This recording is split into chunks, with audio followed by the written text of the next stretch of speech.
सुतदारा और लक्ष्मी घर पापी कह भी हो, और संत समागम हरि कथा तुलसी दुर्लभ दो। पुत्र, पत्नी, संपत्ति, ये पूर्व के संस्कार से, पूर्व जन्मों के संस्कार से आज कोई घोर अपराधी व्यक्ति है, बिल्कुल कसाई के काम करता है, या लूट खसोट करता है, चोरी करता है, डाके मारता है, उसके घर पर भी आपको मिल जाएंगी संतान, पत्नी, संपत्ति, उसके पिछले पूर्व जन्म के संस्कारों से। लेकिन संत समागम यानी सत्संग और हरि कथा, ये दोनों बड़े दुर्लभ हैं। तो परमात्मा भी, परमेश्वर अपनी वाणी में कहते हैं, मात पिता मिल जाएंगे 1,84 माँ, ये सतगुरु सेवा और बंदगी भाई फेर मिलन की ना। माता पिता आपको प्रत्येक जन्म में मिल जाते हैं। पशु की योनि में पशु के जीवन को आप प्राप्त करते हो, वहां माता पिता, पक्षियों के शरीर में जाते हो, वहां माता पिता मिल जाते हैं। कुत्ते बनते हो, वहां माता पिता, गधे बनते हैं हम, वहां माता पिता, मनुष्य बनते हैं, फिर माता पिता। परमात्मा कहते हैं माता पिता मिल जाएंगे इस 1,84 माँ, और सतगुरु की सेवा और ये भक्ति भाई फेर मिलन की ना। सत्संग की आधी घड़ी और तप के वर्ष 1000, तो भी बराबर है नहीं यूं कहें कबीर विचार। सत्संग के अंदर आधी घड़ी यानी 20 मिनट, 15 मिनट, 30 मिनट भी इंसान यहां आ जाता है और सत्संग सुन लेता है ध्यान से, उसका जीवन बदल जाता है। और तब चाहे 1000 वर्ष तक कर लो, क्योंकि वो तो जैसा ज्ञान उसको प्राप्त है उसी के आधार से अपनी साधना में लीन है। और तप से क्या प्राप्ति होती है? तप से राज्य प्राप्त होता है। तप से राजमदमानम और जन्म तीसरे शुक्र शवानम। तपस्या जो करते हैं वो अगले जन्म में राजा बनते हैं, और राजा के अंदर अभिमान बहुत घना हो जाता है, और फिर उस निरे खूब पाप करता है, ना जाने कितने व्यक्तियों को सताता है, और अगले जन्म में फिर कुत्ते और सुअर और गधे की योनि को वो प्राणी प्राप्त करता है। और सत्संग में आने वाले प्राणी को ये ज्ञान होता है कि कौन से भक्ति के काम कर्म करने चाहिए, कौन सी भक्ति ठीक है, कौन सी गलत है, फिर कौन से मनुष्य जीवन के कर्म हैं जो हम व्यवहारिक कर्म भी करते हैं, वो कैसे करने चाहिए, हमारा व्यवहार कैसा होना चाहिए, हमारे विचार कैसे होने चाहिए, और हमने किसी को दुख नहीं देना चाहिए। सत्संग के अंदर ज्ञान कराया जाता है कि जैसे कर्म आप करोगे वैसा आपको भोगना भी पड़ेगा। तो सत्संग में ये ज्ञान होता है तो ज्ञान से फिर डर बनता है। जब तक हमें ज्ञान नहीं है तो हमें डर नहीं बनता, और डर नहीं बनता तो हम उस वस्तु को जो भयंकर है उससे हम दूर नहीं रह पाते, और उसको ग्रहण करके हम मृत्यु को प्राप्त कर जाते, हानि उठाते। जैसे छोटे बच्चे होते हैं, उनको ज्ञान नहीं होता, उनको डर भी नहीं होता, सर्प को पकड़ लेते हैं, बिजली के नंगे तार को छू लेते हैं, मर जाते हैं, अग्नि में भी हाथ डाल देते हैं, चूल्हे में भी हाथ डाल देते हैं, गरम चाहे पर को भी पकड़ कर अपने ऊपर डाल लेते हैं, गिर जाते हैं, तो उनको फिर कितनी हानि होती है।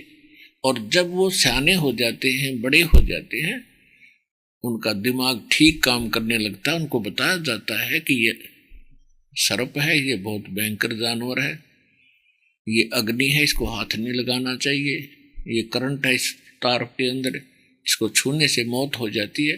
तो बच्चे को फिर सयाना होने के बाद उसको डर बनता है,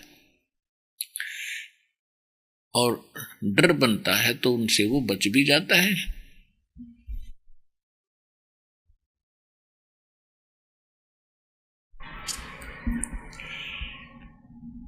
तो इस प्रकार सत्संग में आकर वो कथा सुनाई जाती है, वो ज्ञान बताया जाता है।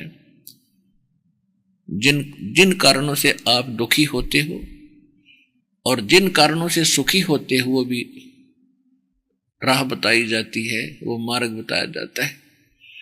तो ज्ञान से ही फिर डर बनेगा, डर बनेगा तो बचाव भी बनेगा। तुमने उस दरगाह का मैल नहीं देखा और धर्मराज के तिल तिल का लेखा। सूक्ष्म वेद में बता रहे हैं कि आपने वो स्थान देखा नहीं इस जन्म में, और पहले देखा था वो आपका याद नहीं भूल पड़गी। तो सत्संग में वो बात याद दिलाई जाती है कि ऐसे कर्म करने वाले के साथ ऐसा जुल्म होता है। बदला कहीं न जात है, तीन लोग के माही। और सतगुरु मिले कबीर से, फिर वाको संशय नाही। जब तक हम परमात्मा कबीर जी की भक्ति नहीं करते तो हम अपना कर्म ही भोग रहे होते हैं, और हमारे पुण्य और पाप दोनों अलग अलग डिपॉजिट होते रहते हैं, जमा होते रहते हैं, और उन सभी का हमको भोग भोगना ही पड़ता है। पुण्य करे हैं वो भी मिलेंगे, पाप हो रहे हैं वो भी आपको भोगने ही पड़ेंगे, उसमें कोई परिवर्तन नहीं होगा, आपको भोग कर ही पूरे करने पड़ेंगे। ये विधान है इस ब्रह्म भगवान का, इस काल भगवान का, 21 ब्रह्मांड के स्वामी का। और ये एक कैद है, एक जेल है अकाल की, और ये इतनी खुली जेल बना दी कि इसमें तुम अपना कितनी मजदूरी करो, मजदूरी करोगे तो मिलेगा, ना तो कतई नहीं मिले। और इस कैद में हम क्यों कैदी बन गए? क्योंकि हमने गलती कर रखी है। हमने सतलोक के अंदर एक ऐसी गलती की थी जिसका खामियाना आज तक हम भोग रहे हैं। हम सतलोक में रहा करते थे, आप सभी वहां बड़े ठाठ से रहा करते थे, कोई कष्ट नहीं था, किसी चीज का अभाव नहीं था। और जब व्यक्ति किसी चीज का जिसको अभाव नहीं है, और जो भी यहां भी आप देख रहे हो जैसा जो सुख है वो सुख उसको प्राप्त है, तो फिर वो प्रवाह नहीं करता और मस्ती करता है। तो यही मस्ती हमने सतलोक में करी थी, वहां सब कुछ उपलब्ध था, कोई दुख देखा नहीं था। तो हमने सोचा कि इससे भी अच्छा कोई और स्थान होगा जहां ये ज्योत निरंजन काल जा रहा है, हम इसके साथ आगे इसके जहाज में बैठ गए और यहां पटक दिए इसने ठाक है।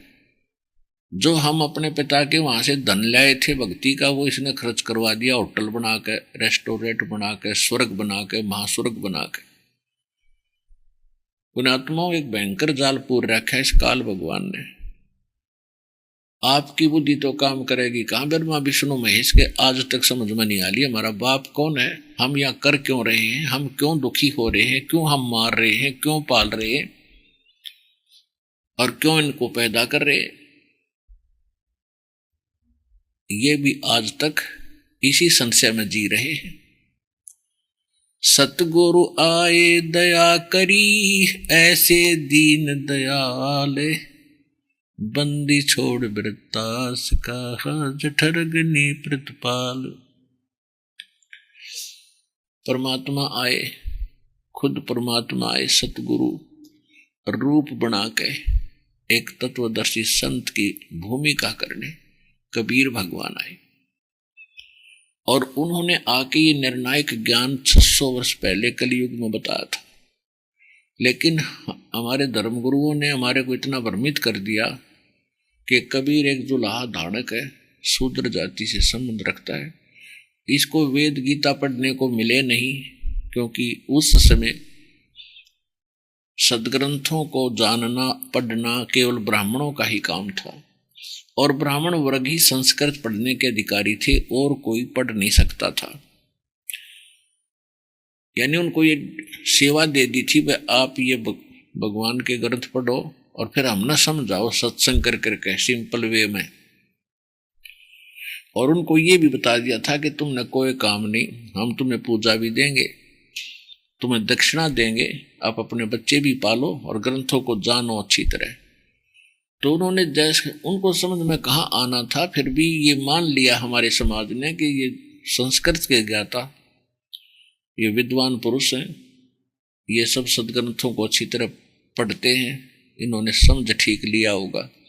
और परमेश्वर सिंपल वे में साधारण भाषा में बोला करते थे और वो सच्चाई बताया करते थे कि आप सभी भक्ति से वंचित हैं, आपके धर्म गुरुओं को भी ज्ञान नहीं है भक्ति का, ये भी विचलित है, ये अपने सदग्रंथों से भी परिचित नहीं है। तो इस बात का दुख उन ब्राह्मणों ने, पंडितों ने, आचार्य शंकराचार्यों मंडलेश्वरों को हुआ और उनका दाव लग गया कि ये दुल्हा झूठ बोलता है, ये क्या जाने सदग्रंथों के बारे में। तो ये बात हमारे भी पक्की जचगी कि कबीर तो एक शूद्र है, परमात्मा तो शूद्र है और संस्कृत पढ़ने का अधिकार भी नहीं इनको, और ये कैसे जान सकता है ऐसे गूढ़ रहस्यों को वेदों और गीता के। तो उस समय तो हमारे ये भ्रम पैदा हो जाना स्वाभाविक था और दोष भी नहीं था। अब परमात्मा ने आपको पहले शिक्षित किया, इस शिक्षा की आग में आपको झोंकना पड़ा परमात्मा ने, नहीं तो 3 युग बीत गए थे, आपको इस या आग लगन नहीं दी थी दाता ने।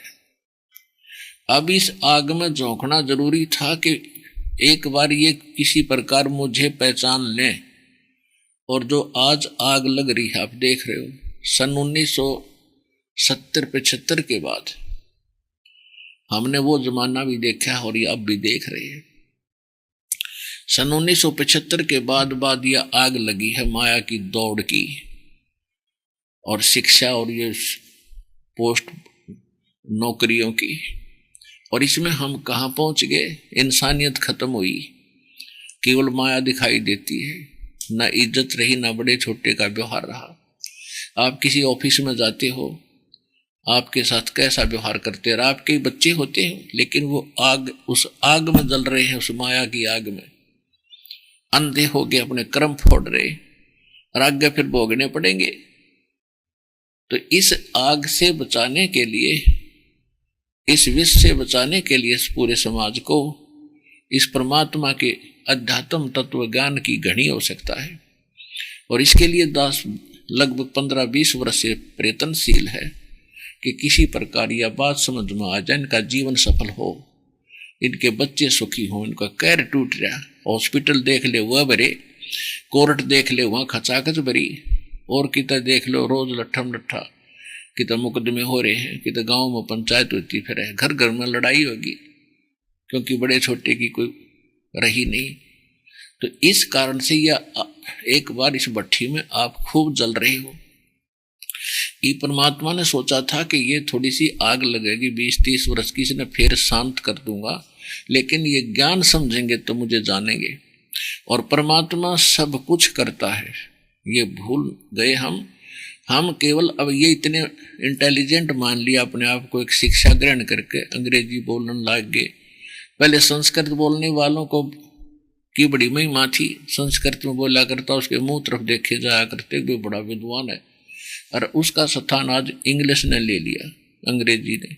जो अंग्रेजी गटमेट में करता है, सारे ने सोचा बड़ा एजुकेटेड आदमी है, खाक एजुकेटेड है, जब भक्ति मार्ग इसके पास नहीं, इंसानियत इसके पास नहीं, बन का प्लातून, फिर अगला जन्म क्या होगा इसका? चाहे राष्ट्रपति बने हो किसी देश का, अगले जन्म में कुत्ते क्यों निम जाएगा? वो जीवन हमें दिखाई दे रहा, हमारी हमने अगली आंखों नेक्स्ट जीवन दिखता है, वो आंख मिल गई हमें, और हम चाहते हैं सबको ये आंखें मिले, बुराई से बचे और आपस में प्यार से रहे। तुमने उस दरगाह का मैल नहीं देखा, धर्मराज के तिल तिल का लेखा। ऐसे बहुत से उदाहरण हैं कि जैसे कर्म आप करोगे आपने भोगना पड़ेगा। जब हमने ऐसे कर्म भोगने पड़ेंगे तो क्यों हम ऐसे दुख को परचेज करें, क्यों मोल लें ऐसे बीमारी को? कहते हैं पावेगा अपना किया रे, भोगेगा अपना किया रे।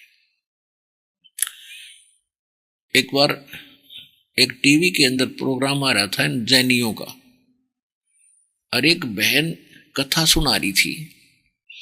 वो खुद बता रही थी कि महावीर जैन जी एक बार राजा थे।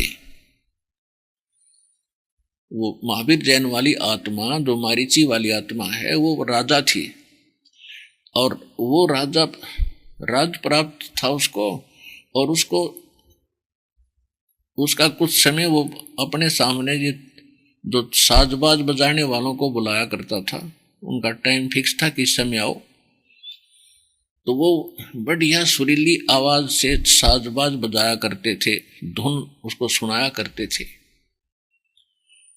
और उसने एक नौकर की ड्यूटी लगा रखी थी कि जब मुझे नींद आ जा तो इनको बंद कर देना। एक दिन वो नौकर इतना मस्त हो गया, उसको भी ध्यान नहीं रहा कि राजा सो गया, और वह धुन बजती ही रही। तो उसकी एक कुछ देर के बाद आंखें खुली, तो उसने देखा कि अभी ये धुन बजा रहे हैं, साजबाज बजा रहे हैं। तो उसने नौकर से कहा कि निकम्मी आत्मा, तूने बंद क्यों नहीं कराया इसको? तो बोला जी मेरा भूल लग गई। तो कहते हैं उस राजा ने आदेश दे दिया कि शीशा गर्म करके इसके दोनों कानों में डाल दो। अब शीशा गर्म कैसे जब है, इतनी हीट देनी पड़ी इसको। वो पिंग ला कर शीशा उसके दोनों कानों में डाल दिया। वो चिल्ला हुआ, बुरी तरह रोए, यानी मरा नहीं था, भुगते उसने काफी वर्षों तक। फिर वो बता रही थी कि फिर वो महावीर जैन वाले समय में जब वो धर्म देश उसमें था, साधना पर जंगल में साधना कर रहा था, वहां वही नौकर जो राजा के उस समय था उसका, वो नौकर वहां कोई गवाला बना हुआ था, और वो उसके पास आता था, वो साधना कर रहा था। एक दिन वो उसकी रोटी राटी ले आता था उस महावीर जैन की। एक दिन उसने कहा कि महाराज मुझे कोई काम आवश्यक है, मैं जा रहा हूं, और इन गौओं को देखना। और वो साधना में बैठ गया, वो समाधिस्थ हो गया। उधर से वो काफी देर के बाद आया तो सब गायें इधर उधर जंगल में खूब गुम होगी, कितने ढूंढी ना पाई। तो उसने कहा कि निकम्मी आत्मा, मैं तेरे से कह के गया था, तेरे कान फूट गए क्या? मेरी गाय क्यों ना देखी? कहते हैं वो बांस की पतली पतली बनाई उसने, पतली पतली वो पाड़ ली, पट्टी सी छोटी पतली बारी बारी, और उसके दोनों कानों में सूट दी और अच्छी तरह ठोक कर तोड़ दी। अब 6 महीने भुगता, उसमें रेसा पड़ गया, मवाद बन गया, रोवर चिल्लावे। 6 महीने के बाद कोई वो निकले नहीं जनसाधारण पे, कोई वैद्य आया, उसने फिर कोई दवाई जड़ी बूटी डाली, और वो निकालते समय भी कितनी पीड़ा हुई होगी उसको। तो कहते हैं तप से राज मदमानम, और जन्म तीसरे फिर शुक्र स्वानम। और ये दुख नारे, पावेगा अपना किया रे, भोगेगा अपना किया रे। ये कब तक चलेगा? जब तक हम परमेश्वर कबीर जी की शरण में नहीं आते, और उसकी शरण में इस दास के अतिरिक्त इस विश्व में और स्थान नहीं है। ये दास बार बार कहता है, इसको आप बिल्कुल सोच समझ लो, भ्रमित ना होना। बने बनाए काम ने बिगाड़ियो नाई पे, बड़ी मुश्किल से दाव लग गया।